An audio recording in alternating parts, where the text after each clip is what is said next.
এদেশের মানুষ 5 বছরের বেশি কোনো দলকে ক্ষমতায় রাখে না।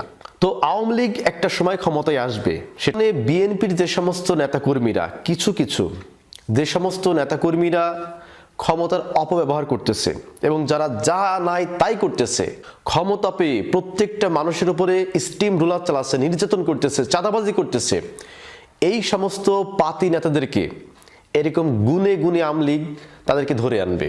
যদি বাসায় ঘুমিয়ে থাকে বাসা থেকে তুলে আনবে, যদি মাটির নিচেও থাকে এরা মাটির নিচ থেকে আওয়ামী লীগ ওদেরকে তুলে কয়েকদিনের মধ্যে অসংখ্য বিএনপি নেতাকর্মীকে।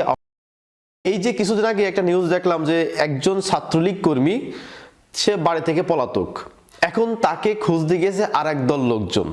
যাওয়ার পরে দেখতেছে যে সেই ছাত্রলীগ কর্মী বাড়িতে নাই, তার মা নামাজ পড়ছিল, ওই অবস্থায় তার মাকে কুপিয়েছে।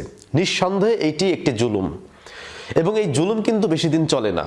তো এইরকম জুলুম, অত্যাচার, নির্যাতন যারা করতেছে তাদের একটাবার ভাবা উচিত যে ক্ষমতা চিরস্থায়ী না। আওয়ামী লীগও কিন্তু মনে করেছিল যে 2041 সাল পর্যন্ত আমরা ক্ষমতায় থাকব।